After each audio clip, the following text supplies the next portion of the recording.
Hey, good afternoon, and welcome to Humpday Hangout with Fire Engineering and the Clarion Events Group. And today you have Traditions Training and the International Society of Fire Service Instructors. And we're going to first one of the year, so we got a full crew on here today. Everybody's ready to get going at the beginning of the year. And our topic today is going to be engine company preparedness. And we're not talking to Chief Shaw right now because all of us are dealing with the cold and the snow that are the rest of us that are on here. So we're not talking to Chief Shaw. He said he actually had to put his jacket on today for the first time. It's 70 degrees in Florida, so we're not going to be talking to him too much today.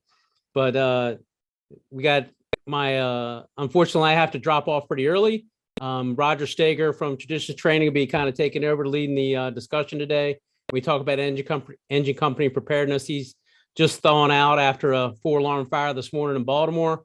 And then, we all our thoughts and prayers are with the city of Philadelphia and the Philadelphia Fire Department as they deal with a terrible, tragic fire today, as posted on Fire Engineering, as a report of many as 13 fatalities in a row home there in Philadelphia. So our thoughts are prayers with the fire department, all members of all the citizens of Philadelphia. And of course, I'm sure Chief Teal is going to have a rough day today dealing with all that. So, but hey, we want to talk about engine company stuff. So I'm going to try to introduce everybody here.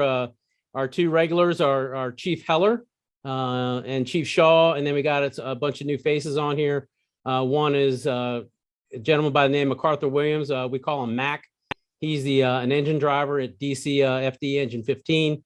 If you can't tell, he's got like swag everywhere that says 15 on it. So, and then we got his lieutenant, Rick Caruso.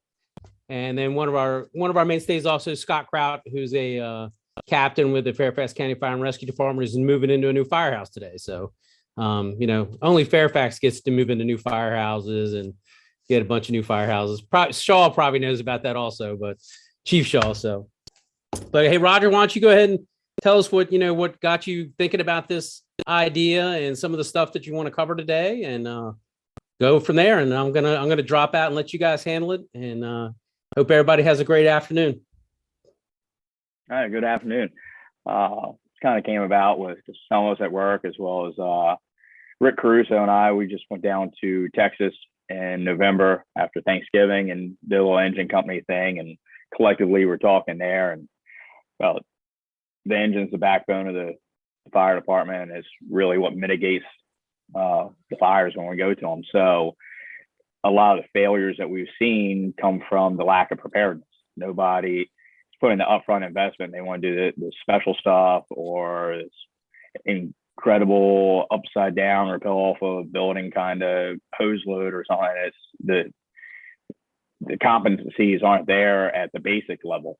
And at the most basic is just how we prepare, what we go through in our minds, what we've trained on, how we've outfitted our apparatus, if we have control of how it's outfitted, if we have control of any of the equipment, or just the real intricacies of what we have and how to best use it. Rick, you got anything to add to that? Yeah, I mean, like you said, we were able to go down there, and you see it all the time, right? It's just people take for granted sometimes. They assume duty and they're riding on a fire truck and it's got hose and nozzles and water on it, and it's sometimes not a whole lot of thought goes into play with like what you're actually working with, and what you actually have, and like we were talking about, we like to have not just run blindly around. We like to have thinking firefighters and stuff, guys who when they get off the rig, they have a game plan. They're going to pull the appropriate line because they're dealing with the appropriate type of building that's on fire, or whatever you have. But instead of just blindly running around, we like to have put a little thought into it and think about what we're actually trying to accomplish here. And like you said, it's just being familiar and actually understanding what you're working with. And sometimes that doesn't happen, so you take it for granted. It's easy to watch these videos out on YouTube or any of the social media platforms. They're running, they're going too fast, they can't possibly have an idea of what they're observing or what they're seeing. And it's no different than special operations forces. They're training. They didn't start off training at a high rate speed to go and read bin Laden. They started off as young guys and girls at basics, over and over and over again until they build the proficiency level in order to interpret everything that they're seeing at a higher rate and a higher pace. We're very similar mindset on repetition, repetition, repetition. And to the naked eye, just watching a video, I can't believe they did that because they couldn't have seen that. Well, there's a good chance that one of those, we have the redundancy built in amongst the 4 people or 3 people in the engine company in order to everybody's observing. So, and they're communicating and passing that information on. And we function as a way of, if I see something my lieutenant doesn't see, I relay it to them, and vice versa. Yeah, I mean, a lot of it, comes down to having a game plan, right? Like, Mac, I want you jump in here. Like, it's him and I all the time, and we know the 3 or 4 people who got on the back step with us. Obviously, you don't have 3 or 4 at one time, but we have 2 backstep firefighters, and we work with each of them, and they all know our own strengths and abilities. And it's a lesser number, just 4 or 5 of us that work together consistently. But going back to my volunteer days, Tuesday nights was drill night, and the guys, all got the reps in, and you had a pretty good understanding. It was a wider, larger number of people, but guys were getting in the reps, and you knew that guys were proficient in doing the basic stuff, which, like I said, it's a skill and art that is sometimes forgotten about, just pulling lines and doing it right and efficiently. When you jump in, like, one of the biggest things is knowledge and familiarity of several key aspects. So knowledge of our apparatus. It's great to know that the piece that you're on every day and whatnot, but we typically, our normal apparatus is a 2019 Pierce Enforcer, but that has been out of service for several months now. So we have a 2003 Pierce dash set up as a squad company. So the capabilities are drastically different than our nice low hose bed, multiple intakes, multiple discharges, and hose line complement. So we've had to go out and retrain on what our tactics are going to be, what our deployments. We no longer are we able to take water in on every side of the engine. We can only take it in on one side. We only have one discharge off the rear, and it's a large diameter. So just being familiar with and having that intimate knowledge of, okay, how can we function the best that we can with what we have? Some of us are in positions where we can affect the change or affect the difference in apparatus that we have. Most of us are in a position where there's several ranks and steps above us that we can't more or less get dealt what we get.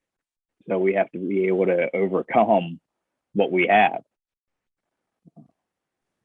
Yeah, to touch on that, Roger, Lieutenant out the other day, we went from a 2018 Seagrave to a 2006 Seagrave. Big difference. One of the few things is if you hit and turn on the footlights, the radio will start charming up. The radio will start keying up. The second thing we had a problem with is a secondary tank wouldn't build any pressure. So if I put it in pump gear, the whole wagon would just shut down. But we didn't realize that too, going out doing the morning checks and just looking over the apparatus and figuring out that this probably shouldn't be on the street. We probably shouldn't be running this. So I would say that's one big thing of just knowing your apparatus, knowing your equipment every morning coming in, doing your thorough checks day in, day out, and not getting complacent, because the moment you get complacent and you go out to operate, something might not be there or something may fail, and then that falls back on you and your company as a whole.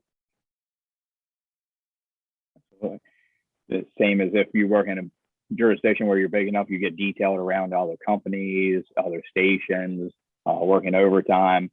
Many times I see it at work. Guys will walk in, oh, it's red, okay, for their gear on the wagon, go pour a cup of coffee, without ever trying to figure out what and where stuff is on that apparatus. And that's just way too complacent and is going to lead to bad things. It's going to end up being one of those calamity of errors, whether it results in something very bad or if it's just going to be running around looking like a fool trying to find the correct hose line.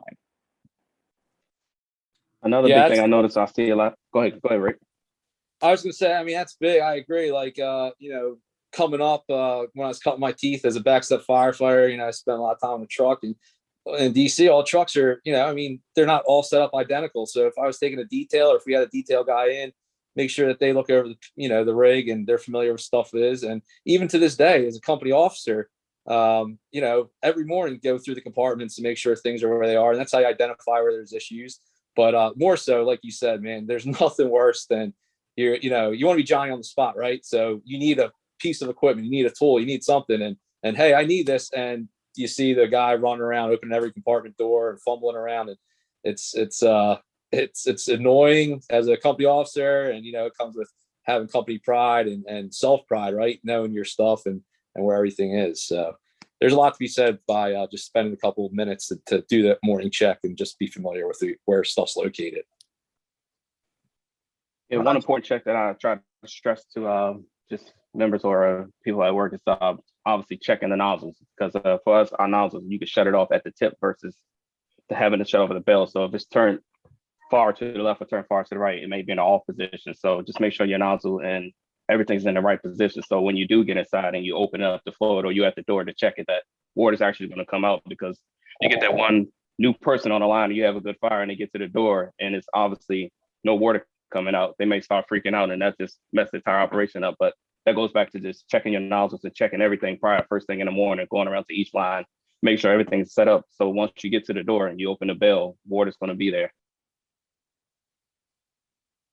Raj, I think a lot of it's got to do with just simple discipline. Everything that the guys are talking about, it comes down to the day, you got assigned. We tried to get you in that habit of checking your equipment, checking your gear, checking everything. And it's no different now. I see it a lot with our department too. We're running all different makes and models, especially the reserve pieces. Guys are always on reserve pieces, unfortunately. And the layouts aren't what they should be sometimes. So guy will move from an engine over and take a TA to the squad. Well, the squad hose bed is set up a lot different than the normal engine the hose bed would be, or the wagon hose bed, as you guys call it. So it's just a matter of when you walk in that door, if you're going to be there, even in the volunteers, same thing. You got to look at it, make sure somebody didn't change something around on you, because once the tones drop, it's too late. Then as Rick said, you're fumbling and you're running around the truck. You're playing which compartment is it in games. It ain't going to work for anybody. I can only imagine seeing how that works in most places. So it's all about that discipline and getting in a routine. And every day you walk in the firehouse, you got to try and do the same thing. Like we lay our gear out. I know all the years I rode the front seat of the engine, I laid my gear out exactly the same, really, for 20 years. And now in a buggy, I lay my gear out in the buggy the same way all the time, because it's just that muscle memory, and they've got to do it. And it is all about reps. Like you started off with, when you guys were down there training and talking about this, it was all about getting the reps in.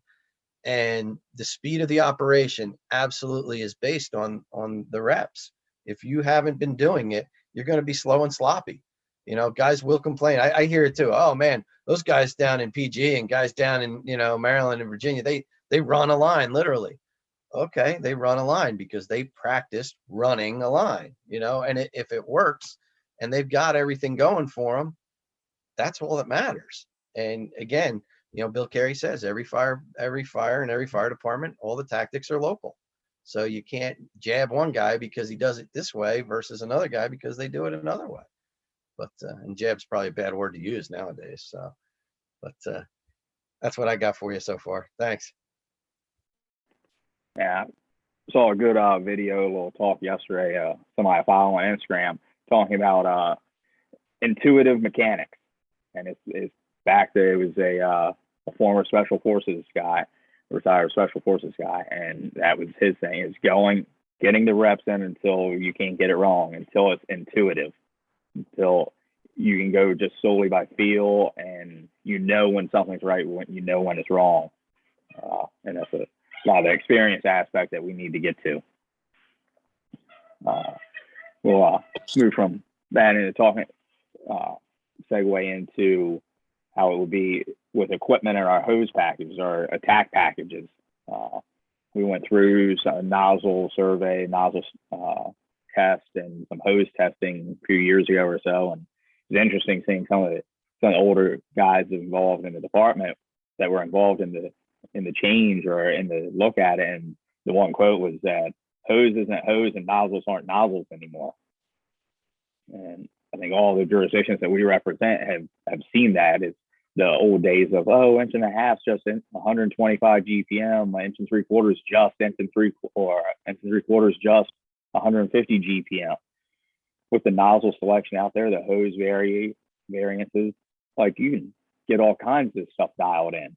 So knowing what we have on our equipment, as well as if we're somewhere where we're running mutual aid or the next station over might have something else, the age-old smooth bore fog, whatever, and no more. Like I know Elkhart and the other manufacturers have done a pretty good job of you can get a fog nozzle now or a combination nozzle that mirrors this flow and the pressure of the smooth bore for the departments that want to run one of each, which is outstanding. Now that's easier pump calculations for our wagon drivers, our pump operators, air apparatus operators. But knowing that, like Rick and I found out when we went down in Texas, the one department is running Vindicator nozzles. Everybody around them had no idea what it was. So we were telling them, hey, 3 o'clock in the morning, you're running mutual aid into the city. That might not be the right time to pull off of their line, their engine. So as a prime example, if I'm running a multiple alarm or a mutual aid, maybe I'll take my hose off with my nozzle and carry it up and just get a discharge from one of the first arriving companies or whatnot. So I know I have my hose that functions how I want it to, and nozzles that I check and know how they react. But Roger, that's also a great opportunity to train guys on why checking out your rig and all your stuff in the morning is so important. If you can get a crew to come in from say 2 or 3 towns over, right, and say, hey, can we just come visit us for lunch, and then just grab one of the troops and say, hey, go get me whatever, right, off their truck, right, and then watch them look for it and say, that's why every time you ride out in-house, even within the department, because sometimes based on and I worked in a large department, we had I don't know 24, 20, 36 engines, something like that. So if you were up in the far Northeast Heights, suburbia, they might have one layout, right? But then we had cats that were downtown in the barrio, and they might have a different layout for all kinds of reasons, right? And so you had to pay attention to that. And just because it wasn't exactly the way they did it on one part of town, it didn't work. So what I learned over the course of my career is that standardization is great, but it's not perfect, right? Like you can hope for it, you can pray for it, but it's not something that's always going to happen. So there's no excuse for any firefighter not opening every compartment and looking in the hose bed of every rig they're on every day, because for all you know, Captain Smith had a wild hair up his butt the shift before and decided that the hearse tool didn't belong where the hearse tool was, or he was going to move the air, he was going to move the medical kit to a new compartment, or Chief Shaw came down, he went to a conference and came home with another brilliant idea. So, and you weren't there to have to listen to the great Shaw. I'm just teasing. I'm teasing Stephen because I love him. But you know what I mean? And that stuff happens and it's okay, right? So, but getting ready in the morning and checking out the rig is, it could be, I used to dig it because it was fun, and I don't know, every now and then you'd find something, like, a wallet, just kidding. But you know what I mean? You'd find stuff, right? And that was like the sign of a doing your job the right way. And rigs are laid out differently. Unless your department has, unless you're working in a place that replaces every engine uniformly and every truck uniformly, when a new rig comes in, it might be a different version of the info. You might have somebody rolling out on Pierces and some people rolling out on E1s and some people rolling out on, Suffins and some people rolling out on whatever, right? So, not every department has complete uniformity. And so those rigs are laid out differently just by the nature of when they were built and when they were bought. And even with some people that have like all Pierce or all E1 or all, Ferrara, throughout time, those layouts were different, or maybe they put a bigger tank on one or whatever. So, just because it says whatever on the side doesn't mean it's laid out exactly the way the one up in, Station 32 is that you ride on normally. So I always loved it. And you know, it's funny too, because we were talking about nozzles the other day. You brought the Vindicator, and I personally love the thing. Absolutely, I'm a huge fan because it flows so much bloody freaking water. And when we were testing it in New York City back in the day before 9/11, the biggest complaint we got from some of the guys was it puts the fire out too fast. You know, they'll take a guy away. I'm like, okay, if that's the biggest knock you got on this tip, you're an asshole. Because that's like the job, is to put the fire out, not to make it last longer so we can ensure frickin' staffing, for God's sakes. You know, but great tip. I'm a huge fan of it. It is a great tip. And it operates mostly like a regular smooth bore, except the pattern is radically different. It's like a heavy August rain, you know. I mean, it comes out, the droplets are freaking huge. And I think the reach is about the same, but you don't get that same like you can't do hydraulic overhaul with it. But to quote Al Turi, who was the chief of safety, one of the guys says to me, he goes, "Yeah, we love the tip, chief, but you know, when we're doing hydraulic overhaul, it doesn't work so good." So Al looks at the guy and says, "Yeah, well, we got these guys called truck companies that are supposed to do that shit. So, you know, if you're overhauling with water, you're doing the wrong thing hard." It's like a great conversation, you know. I was like, all right, that's pretty good. So you're exactly right. Like a neighboring community could have different tips. Some of the stuff you see, oddly enough, depending on where you are in the country, right? Like anybody work in a place where you kind of like are close to like a different state, like the guys in Pennsylvania that are close to Kentucky, or the cats in New York that are right up against New Jersey and places like that, where you might actually have, they don't use national standard threads sometimes, you know, and you might go to lay in and they got Philly thread, or they got, you know, Phoenix thread, or they got, you know, whoever your neighbor is. That's a bad day, because then the folks are looking for the adapters, right? And that's always like watching a circus. That's because you're watching the kid doing laps around the rig, trying to find out where the connectors are, because you don't use that stuff a lot, you know, in house, right? So yeah, just cool stuff. And I love repping for the brand, man. We got the Traditions training jacket on there. Show that emblem there. Repping for the brand, baby. I love it. Sorry. And I had to jump in. Sorry, go ahead. Okay. Yeah, like we found out with the Vindicator, the whip, the location of how the nozzle whips is different. As it was shown, we had one of the local training captains working with us, and he told a story. He's like, it may have whipped in one time, and I might have bounced it off my forehead, but he was trying to show.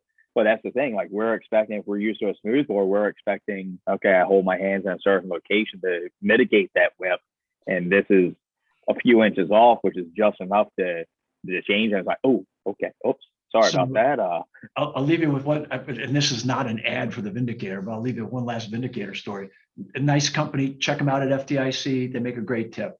Beautiful people. But anyway, here's a ground zero story. So Danny Nigro had been part of all the training and such that was going on, and Turi was still working there, and a bunch of the chiefs that had seen it. So during 9/11, they asked the guy to bring some tips down for us to use on some of the brigs, some of the big tips for bigger apparatus and some handline tips. So the guy came down with a bunch of them, and some of them are pretty big for the big apparatus, right? So we're walking across ground zero, and a couple of the Fed guys came walking up to us and says, hey, where are you going? We said, we're going to put this shit on the rigs. And the guy says, what are those? And I said, well, they're nozzle tubes. He goes, oh shit, we thought they were mortar tubes. And the freaking guy thought they were mortar tubes, because you know how they're made, they're kind of big, and for the pipes, they're real big, right? So it was like yay long and yay wide, right? And the guy goes, oh man, we got nervous. We thought they were mortar tubes. It's like, dude, you can't make that stuff up. New forcible entry techniques. Right. We're gonna take this stuff down fast. And we'll move into talking area and district knowledge and building construction. The knowledge base there. Yeah, some of like you're saying, the layouts and the hose packages is that's dictated by your area you're working in, and you're talking about there earlier with different parts of the city are have different issues that they have to deal with. So I know, like, specifically, Mac's engine that he drives every day, that thing's set up specifically for our needs there. We got 150-foot 1.5 that we use for, short lays, like little row homes right on the street. If we're going to, we don't have any high rises, but we have a couple, and we know, what we're going to pull for that if we have to. It's all dictated by our area, and that, that's more of that company pride type thing, right? Like, guys are really invested and they want to be the most efficient and be the best they can, and they, spend the time to figure out what works best for those guys. And but 15 engine or whatever engine company is set up different than the other one. So if you do take a detail, you're working overtime, you need to be, understand how the other stuff looks. The majority of our area is 2- and 3-story row homes, a little bit of commercial sprinkled in. But the engine I was working on last night or yesterday and last night, the portion of Baltimore, they have big frame dwellings or nice setbacks. So we got in there, and I was running the pike position. My buddy was a lieutenant, and he's like, "Hey, just let you know, it might only be a 2-story row home, because they do have row homes, but they're set back and up on hills." He's like, "You're gonna need the 250 in order to make it." He's like, "You're gonna have 100 feet to get to the door, if not more." And he goes, "With the snow, it'll be real fun. So we'll see how it goes."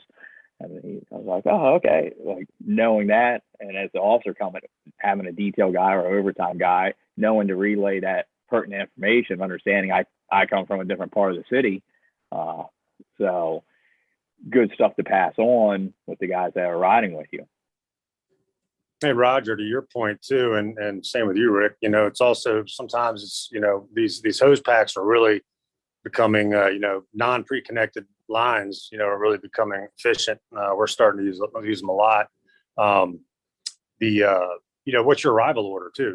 Are you in a position where you, like you said earlier, Roger, you have to bring your own hose to the party, find a discharge on somebody else's rig, and then go to work, So we practice a lot as far as reps go with reverse engineering the line, from the door back to the rig, or to a point where, the chauffeur can get you make up the rest of the line to the pumper. It's funny you talk about reversing lines, because my lieutenant and I just started practicing that maybe once he got to the company, where we would either reverse the 250 or reverse the 400 to the right hose bed. So if we come in a position where the hydrant is down the road and we want to take our own line, we will come in obviously opposite of the arriving company, and we will reverse whatever lines need. But that come with the practice, just getting out to the local armory and just knowing our first due. So we take pride in every day going to every building and knowing, hey, we pull up on 2300 or 2330. If it's the 5th floor below, we're running a 400. If it's above that, we're running a leader line, because we don't trust the standpipe systems in our area. So regardless, we're going to try to rely on our own water source and our own equipment versus relying on the standpipe system, because the buildings are older. But we wouldn't have figured out any of that stuff. You don't get out into your area, just drive around, walk around, just to see what's going to happen, because the last thing you want to do is pull up at 2 or 3 in the morning and you have fire blowing out a dwelling, and you have no game plan or no idea what line you're going to need to get in place to get to the fire. So that just come out with just reps of just getting out, taking the wheel out, or we have a rope that we just walk from the apparatus to the farthest point in the building. And sometimes it's 600 feet to get to the other end. So then we know, hey, we need to run the leader lines. We're going to take the 200-foot 2.5, we're going to disconnect the 400, and we're going to get it to a point, and we're going to stretch this, because that's the only way it's going to get to a fire, because there's no standpipes in this building. But we wouldn't have known that unless we got out. So I would say second is knowing your local alarm area. I would say that's the most important thing besides that apparatus, because that will even make or break you when. That's a great point. And I think that it'd be really good if somebody had like a really good commercial firefighting class that we could shamelessly plug. So like maybe at FDIC or something, if there was just a decent instructor out there who knew something about standpipes and standpipe operations, and I guess they just don't exist. They're just unicorns. So no, it's not seriously. Aaron, so do you cover, that was a great point. So if you can't trust your standpipes, that's a big deal if you got a commercial fire, or even a residential fire where, you could have hundreds of lives, really dependent on that standpipe. And that's a great point. If you can't trust them, you better know what you're doing, creating a vertical standpipe or getting a line up there. Do you cover that stuff, Aaron, when you're teaching? Actually, we do, yeah, it's a shameless plug, but I'll take it. But so in the commercial classes that we do around the country, and definitely at FDIC, we talk about having to extend your stretch. Doing your pre-plans, knowing everything that you're going to. I just ran into this at work with one of our hotels, where the stretches are exorbitantly long between the ends to end of where they put these FDCs and where all our connections are. So the guys took it upon themselves and jumped right into it. And that was one of the things they did, was took measurements of everything. So the first due knew, the second due knew, and this way they've got a pretty good handle on what they should be stretching, what they should be pumping at, first floor, second floor, third and fourth on the typical wood frame hotels that we're seeing pop up all over the highways. And then they're doing it for the high rise stuff and everything else. But the standpipes can't be underestimated, I would say, because we just ran into it in Louisiana last year. And you guys that know John Bart Simpson, he wanted us to really impress upon the fire department we were going to teach the importance of how to deal with the standpipes, because they don't do it very often and they weren't working on it real often. And then what were their alternatives? So we taught them about flying standpipes. And this is a department with great personnel and lots of equipment. And they've got a articulating boom rig. So they bought a brand new Rosenbauer with a big articulating boom. And we showed them how to make that a flying standpipe if they have other issues, if they have positioning issues, or they have a problem with their system. And we also went over it in their parking garages at the hospital, because that was a whole nother issue. Now we're talking about new vehicle technology, fires, things like that. What are you doing if the fire's too close to your standpipe hookups and things like that, or you've got caustics running out of the batteries of these vehicles, running down those where you've got those drainage pipes. A lot of it is right near your FDCs in parking garages. So it's just a whole nother challenge that I wouldn't have thought of it, but Bart thought of it. So we brought it to those guys. So these are the things that training officers in the new era, so to speak, really have to start looking at. And the engine, we can come up with engine drills every day of the week. I think we really, and I'm happy to do that. That's the best part of the job. So, yeah. Aaron, if I may jump in, I got to tell you, I'm here. I wrote down a few things as we were talking about this morning or this afternoon. And Roger, you started off with the engine being the backbone of the organization. That's how I feel, and I'm glad you started with that, because our engines here, that's our backbone. That those are our frontline units. They're the ones that are going to get there first, and how we start off first is going to dictate that scene. But there's a lot of dichotomy what we were talking about here too. Like, for example, I know Rick, you were mentioning the volunteer days, and having been a volunteer in the past, I remember those Tuesdays and Thursday nights being the time to drill, as opposed to my paid job where it's every day, every third day, it's an opportunity to drill. I guess, and I'm glad we're talking about reps, because no matter what, if you're volunteer paid combination, you can always get reps in, no matter where you are, no matter what you're doing, where you are, you can get the reps in. And you guys covered so many good first due tactical ideas or options or things you've worked on based on your first due territory. That's huge. It's interesting what you said before on your standpipe system, MacArthur, because we have the opposite thing in South Florida. We have so many new high rises going up and so many new fresh sprinkler systems, standpipe systems that, quite frankly, we trust them too much. And it sometimes could theoretically lead to a little bit of complacency. You go into a high rise fire and there's a sprinkler running. There could be the thought of, oh, well, the sprinkler's got it. I don't maybe need to bring in my 2.5-inch hose bundle. I'll bring them 1.75 inch, and maybe I'll bring a section, maybe not the whole setup. So, that's something that's on our minds lately because of how much rampant growth of the high rise operations we have going on out here. We have high rises popping up all over here. West Palm Beach, Fort Lauderdale, Miami, they're popping up everywhere. And so, Steve, I'm an old guy, so I remember One Meridian Plaza. You talk about trusting the standpipe too much. Yes, just because it's there doesn't mean it's going to work correctly. 100%, Chief. And the other thing, I'm glad you guys talked about reps as well. We just got done doing a new hire class, and I was really proud of my training team and my training chief over there. They got 35 working fires in during that their time in there. So when we talk about reps, how many times they were doing actual 1403 burns, 35 of them. And it's 35 times they were stretching lines, backing up lines, pulling ladders, so on and so forth.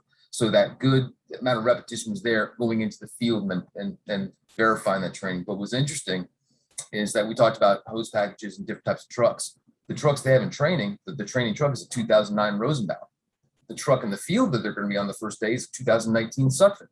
So they do their best to try to make sure that everything on the trucks are similar as possible, but you can't account for everything. So whereas they got so many reps taking off a ladder a certain way, well, maybe in this truck, you're sliding the ladder out the back. And it's the only time where, and I'm a big fan of repetition, big fan.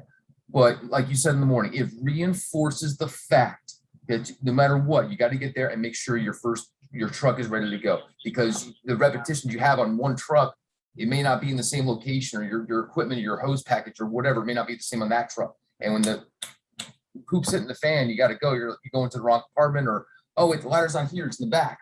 So it was just an interesting dichotomy, you guys talking about the repetitions. And in Fort Lauderdale, we get a lot of bread and butter fires, single family, single story CBS structures. We have very few wood frame left. We got concrete boxes for the most part.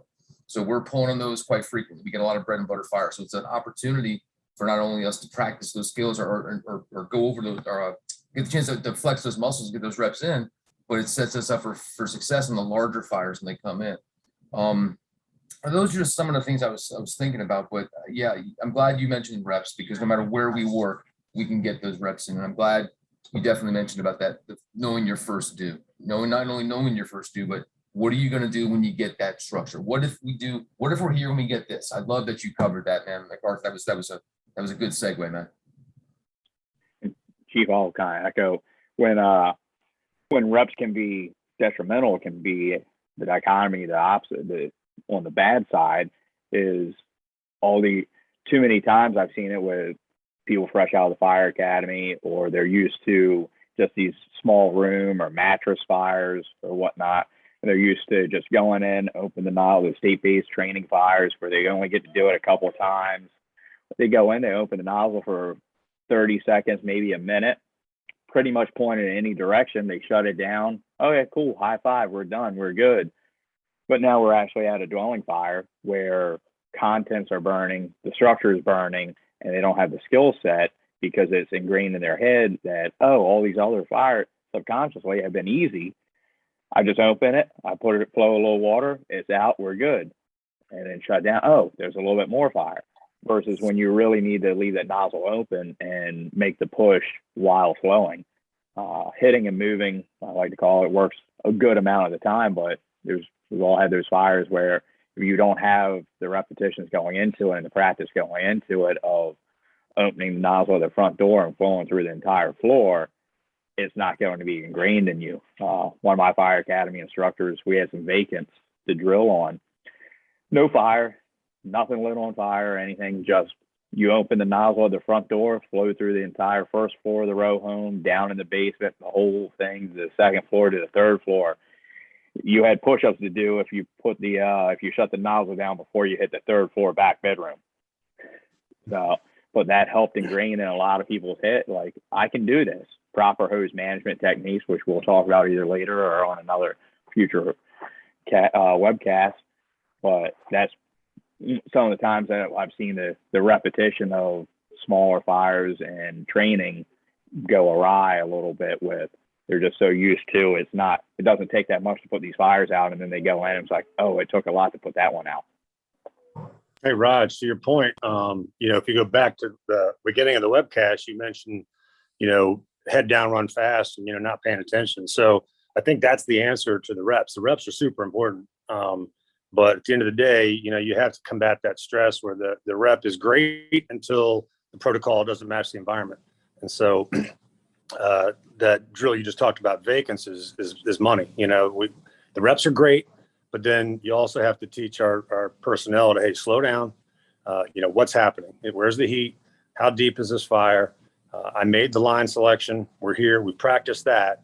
But now, to Mac's point, with the 2.5 liter line thing, what are our 3 plays? We tried this, or we pulled this. Maybe it's too short. Maybe it's not big enough. All right, how do we fix that? And that's, to Rick's point too, the officer and the chauffeur, I'm in the same boat. Me and my driver are together all the time. The back step, varies between 1 to 3 different guys.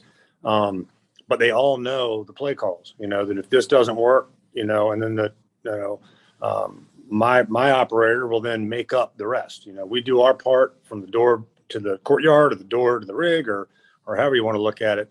Those reps are there, but then, okay, this didn't work, or something's different. This changed. Fire's bigger than we thought. We have to push down the hallway. Now we adapt. Now we stop, we breathe, we don't freak out, and we make up the rest of this line and we move forward, appropriately. Touch off that. Always teach or try to just have people just always have a secondary or third plan. So always have a plan A, B, C, and D. And if D ain't working, have a plan E. So what that means is if you pull up to, like, for us, normally people in our area, high rise, they're gonna come over with 200-foot racks. For us, our game plan is we're gonna disconnect our 250 pre-connect because it's racked to a point where we could shoulder both shoulder loads. That give us an extra 50 feet, and the officer's gonna grab a 50-foot officer bag. So that's 300 feet to cover any floor in the high rise. But we know that 300 foot is gonna get us to point A to point B in that building or that high rise in that area. So that would be our plan A for certain apartment buildings. So then when it comes to low in your area, we know what apartment numbers, what we would need, what line to pull. So like I said earlier, if it's 4th floor below, we're going to come off the 400-foot pre-connect. If it's above that, we're going to disconnect the 250, and the lieutenant will grab the officer back, and the 2 linemen and the layout man will take the 250 in. And if that doesn't work, then the lieutenant will obviously radio back to me, and then we're going to do either a fly standpipe or a leader line. But like, it was all overall, this would just come with like reps, and then always just having multiple plans, because plan A might not always work or plan B might not always work. And then if those plans doesn't work, just keep going until you find an idea or find something to work versus just giving up on operation. Yeah, and the other part is like, we were talking about, especially down in Texas, with like, again, we're so fortunate the staffing that we have up here, like in the Baltimore, DC metro area. But I mean, you don't have to travel too far to find some pretty lean companies, right? So getting that driver involved, and that, we were talking about this a lot down there. Like, it's just, I guess some places have this concept that the driver, his job or their job is to make right and left hand turns, set that parking brake, put the piece in pump, and then pull levers. But there's so much more they can do, especially these manpower, limited departments. Get that driver, get them involved. They can pull a line from the rig up to that front door and chase all those kinks out. And you set your guys up, and you get them to the front door and get them in a good spot so they can get that line moving quickly.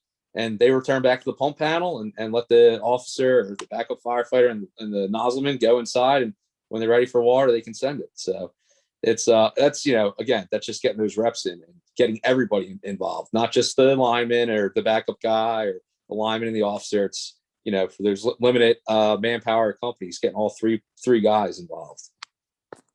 I mean, what help us with our manpower or just our staffing alone is we're obviously operating 1.5 inches. So when it comes to our high rises, we know we're coming in with 1.5 inches, and we have a combination nozzle that gives us 150 gallons per minute. That should be enough to put out any fire that we come across in our high rise structure. So we know that works for us.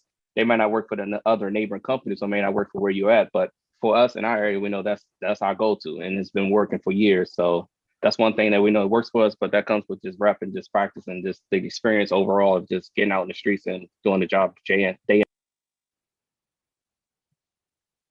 Yeah, I think that's the key point too that you bring up. Again, it's all local, and what DC does works for DC. What New York does works for New York.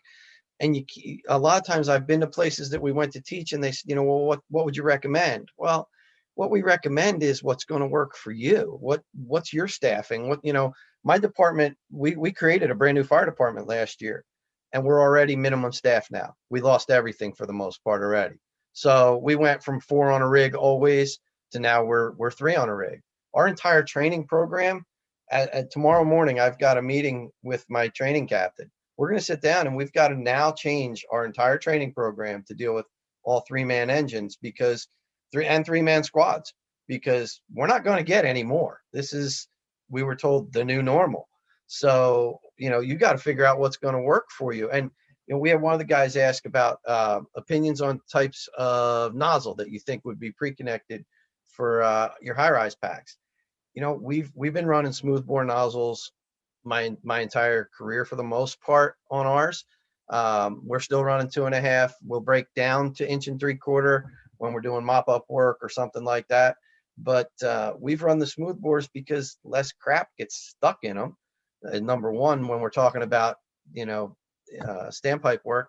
The other reason was that, we like our smoothbore nozzles. We've trained on them.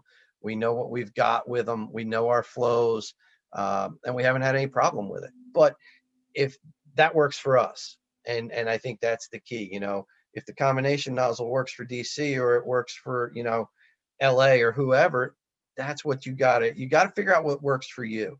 And just like Rick said, and the way we've talked about this, it's all about you getting out, you practicing it, you learning it yourself in your jurisdiction, and then applying it. And that's the key. I really, really push that you go to as much training as you can from around the country, and you get lots of ideas. That's what and again, I'll throw the shameless plug for FDIC, but I've been going to FDIC since 1996 or 1997, whatever year it went to Indy. And yeah, the gray is for real. That shit's earned. 95. Okay. So I think I started in 96. So when I look at it, the cool thing that I found about FDIC from when I first started going and continually to go is I could get that input from all over the world. And then I could take back to my fire department all these different ideas and say, hey, this works for them. What works for you? What could we do to integrate this? Or no, that's really crazy. It ain't going to work. So that's where these things are not, you could say, well, there's a price tag on everything, but there's really not, because in the end, the combined knowledge that you can gain and that you can bring back, and the ability to sit in a class with Roger or with Rick or Steve or with me or, whoever it may be, those are the aspects that are going to bring this conversation to your door or to your rig. And I think that's really important stuff. And if you don't mind, just for a second, because I do pay the bills. So and my bosses sometimes watch this stuff. If you're not registered yet, get registered. We got a lot of really new, great classes. Bobby Eckert's going to be doing a hands-on class this year. A lot of you guys know Bobby, a great friend with all of us. He's got his team coming down. Aaron's going to be doing commercial fire. Scotty's going to be doing drilling at the speed of flashover. Steve, you're teaching. All you guys, I think most of you are teaching. So, and if you're not, shame on you for not submitting, because we'll correct that for 2023. But, and if you're out there and you're listening, remember the classes at FDIC, we're a tactical conference. If it's got to do with tasks, tactical, we're the place. That's the place we want. That's 90% of what we do is task and tactical.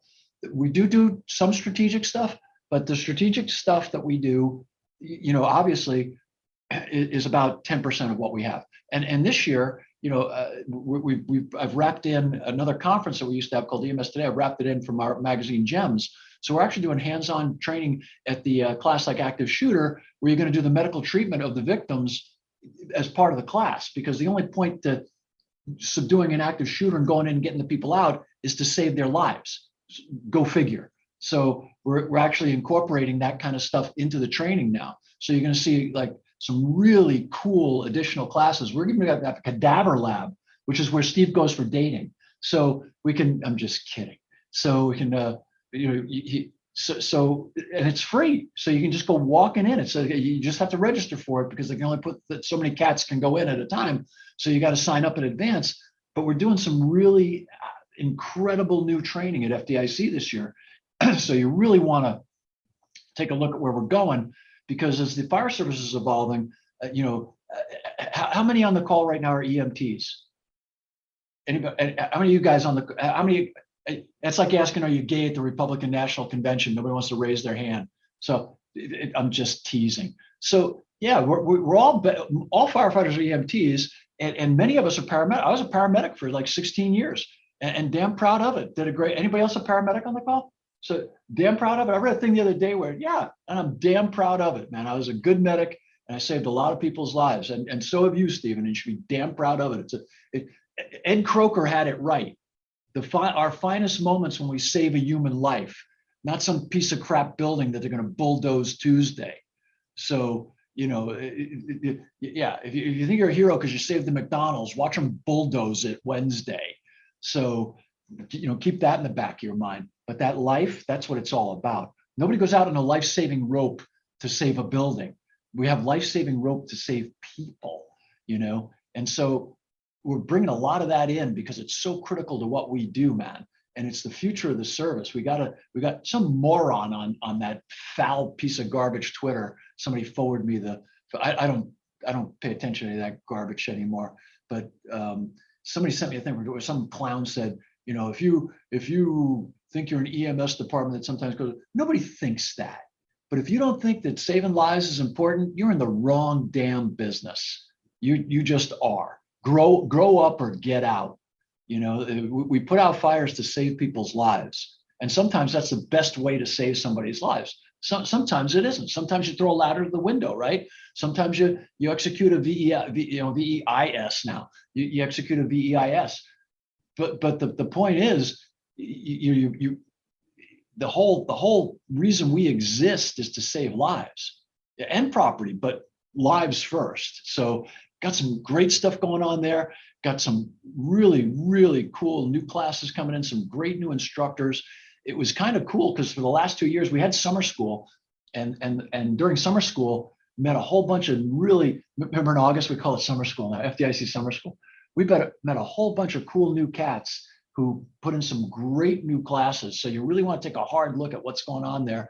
And the old and the way crowd, we're still there. You know, the Gustons, the Haltons, you know, the guys using the walkers to go down the hall, we're still there. So, you know, and we're still doing our shtick, because remember, when you get older, you learn stuff, you know, and so that's a good point. And so we're still bringing in a lot of the old guys, but a bunch of new guys and gals coming in. So it's really going to rock. So please register early, because I can't help you if you call me in like March and say, hey, Chief, can you get me a hotel downtown? No, I can't. And I don't do that stuff anyway. But, you know, get registered early so you can get a decent spot, you know, and you can get in. And, you know, and if you aren't teaching and you want to teach, now's the time to start wrapping your head. Listen to this conversation. You know, Mac just talked about using inch and a half in firefighting. Not a lot of folks do that, but they do it really well. I've watched that job, and they can move a lot of water real fast with a lot of lines, and they know what they're doing. They pay attention. I've watched his job for the last 50 years, and that's a hell of a freaking job. Just an amazing, they're amazingly good at what they do. A lot of people talk about Charleston, and they were all bent out of shape at the response at Charleston. Well, you have to remember that Charleston they were an ISO 1 fire department that had the lowest property loss in the nation at the time of the Charleston fire. Those guys were some of the best damn firefighters in the world at the time of that fire. They got hit, they got caught in a shitstorm of coincidence and circumstance, and it took 9 brave, beautiful men's lives. But people ascribed all kind of motive and tore them down and acted like they were a bunch of fools. They were some of the best firefighters I'd ever met in my entire life in that organization. They really were. They knew their freaking jobs, and they could move like you go to Charleston. Besides having the largest collection of second place trophies in the world from the Civil War, they also had it's a historic city, right? So all those buildings, 0 lot lines, wood frame buildings with 0 lot lines as far as the eye can see. Those cats could get inside those buildings and put them out in the blink of an eye. They were unbelievable. Now, a metal frame building with 2 Butler buildings, you know, hatched onto the sides of it, and a fuel load beyond belief with curtain walls that didn't work and all kinds of, I mean, that was a different animal to them, right? So, but that goes to the point that everybody's talking about right here. You got to know your layouts. You got to know your tools. You got to know your timing. And when you come to FDIC, the cool thing about it is you can listen to Steve talk about South Florida. You can listen to Mac talk about the Northeast in a dense, tight city where they move brilliantly all the time. Raj talking about Baltimore, man, you know, Scotty with the drilling at the speed of flashover and everything they're doing in the Virginia area is just mind-boggling. Aaron living through other people's experience, pretending. I'm just teasing. I got it. I had to throw you under the bus. You go to Aaron's class, man. That guy has gone to more commercial fires than I went to in my entire career, because that's what his whole his whole area is nothing but commercial buildings. It's what the guy does, man. It's what he lives and breathes. So, man, and you sit down, and not everything that you guys do, I can do here in Oklahoma, but some of it I can. And some of what I do here, you can do there. You know what I mean? And the other thing about tips, I just wrote an editorial about tips. It kind of came up about, you know, all the things we've argued about: interior, exterior, lay in, don't lay in, smoothbore, fog. You know, if all you believe in is there's one tip for everything, you're a moron, because a smoothbore is not going to do you well if you've got a gas leak that's on fire. If you've got to do 3D firefighting, right? You got to suppress, you got to maintain a safe space around a valve so you can shut it down. Smoothbores don't work there, cowboy. You've got to have a pattern in order to do that, and you've got to know how to do it. So, you know, if industrial firefighting takes a new dimension, right? And then, you know, if you think one tip's the panacea, you're a fool. You're a fool. Every rig should have 3, 4, 5 different kinds of tips. I don't care: combination, automatic, vindicators, air aspirating, smooth bores. You ought to know how to use all of them, and when it's the right time to use them, right? Like, if you think every fire can be fought from what man, I've been married for 48 years, and if I did it the same time every way, I'd be married 6 times like Aaron. So I'm just teasing. Just one. No, it's twice. You've been married twice. So, but you know what I mean? So I just think that, you know, we need to. The cool thing about FDIC is that you can't do everything else everybody's doing, and you may not want to, but you may want to do some of it. And it's a great place to learn and a great place to share. And it's just a boatload of fun. And what's cool too is you learn about a lot of other conferences. So you learn, like, Aaron might be teaching at, you know, with the Magic City guys down in Alabama, a small show there. Or maybe, you know, Kurt and his guys did something at Water on the Fire, or the guys up in Portland, or the firemanship guys in Harrisburg or something, did something really cool. And you run into those cats and they say, hey, why don't you come teach for us down here? Or why don't you go to the Wisconsin Fire School or whatever, you know, and so all that stuff happens there too. So, you know, we're not saying don't go to other people's shows or we're the greatest. We're just saying that, well, we are the greatest, but I'm just teasing. But you know what I mean? We're saying that it's a place where all these cats are, and it doesn't matter if you're day one on the job at a volley house in, you know, Eastern Wyoming, or you're, you know, in your 35th year in New York City. You're going to learn something. You're going to bump into somebody who just surprises the hell out of you, and you're going to have a great time. You're just going to have it's hard not to. The hardest thing to do at FDIC is not smile, because you're just, right? Your face hurts at the end of the day, because you run into some character you haven't seen in a while. You hear something, you hear some wild story. I mean, it's just hard to stop smiling. So thank you for allowing me to do the commercial pitch. Please register early. It's going to be really great. I got to run to another meeting where they pay me to be at. So I got to go to it. So I hate to leave you guys, but continue on without me. Happy New Year to everybody. I hope everybody had a wonderful holiday season. I hope the Christmas was wonderful and Kwanzaa was wonderful. And what was, I guess Hanukkah was earlier. Hanukkah was earlier in the month. So but it still counts. So I hope you keep that New Year's resolution, Steve, to try to grow your hair back. I see you working on it. So I'm just teasing. Just teasing. Oh God, I love you guys. I would fight a fire with you miserable bastards any day. I swear to God, I'd be proud to. Love you all. See you later. Awesome. Thanks for jumping on, Chief. Appreciate your time. God bless you.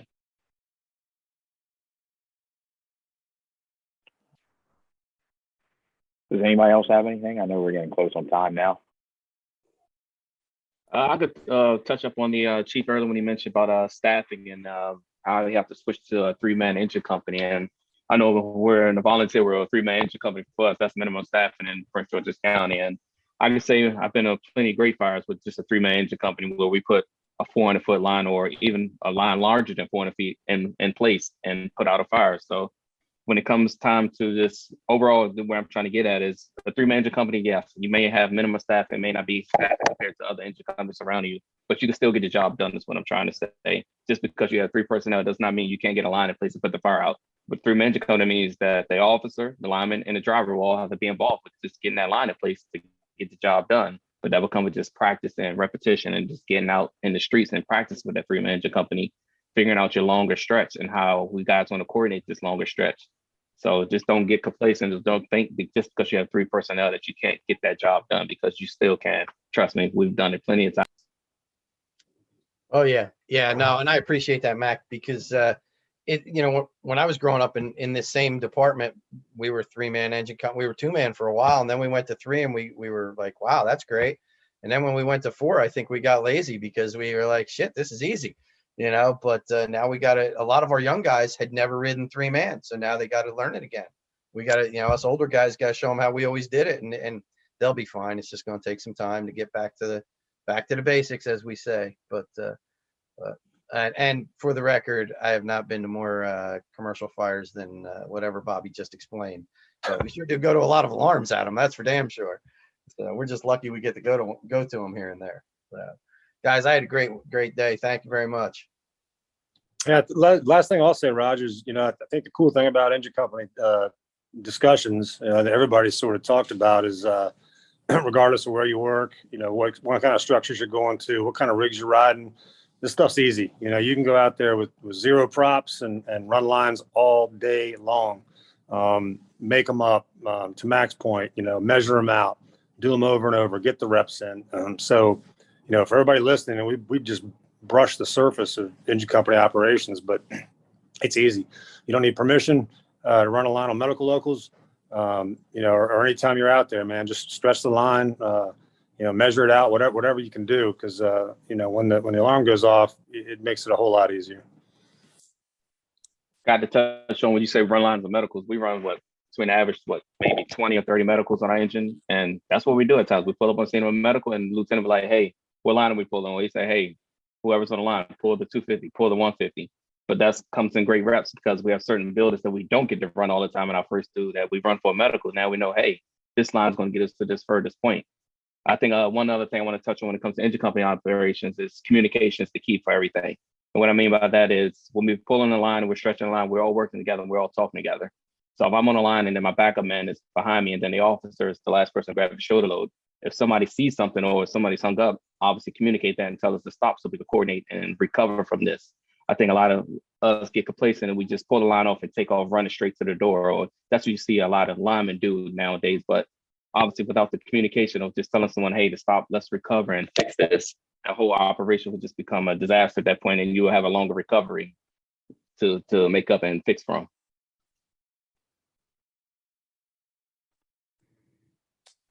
I just want to say first, thanks for allowing us to hang out with you all today. It was a good little conversation. We could go on for hours, but I'll leave with this: that there's more than one way to skin a cat. And I know me personally, and I think generally speaking, guys who I consider to be squared away are always looking to see if there's a better way or more efficient way or the latest and greatest thing, and keeping an open mind and going to those conferences and talking to other people and really just having a big wide open view and taking that and digesting it and see what works for you.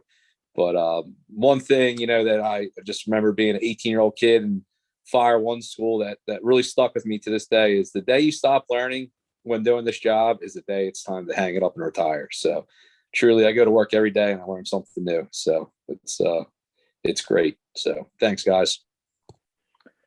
Yeah, I just want to say we skimmed through probably about a third of the notes that we had to try to gather and put thoughts to today. So we'll hopefully cover the rest of the preparedness part in future webcasts or podcasts, whatever this is called, and get through the rest of it, the roles that we had to talk about, as well as some training discussions on individual training elements and things to look at. And then after that, we can build on with our individual tactics and going through DC running 400-foot lines up into high rises versus from us taking it down the alley in order to do the alley Olympics and jumping over fences and around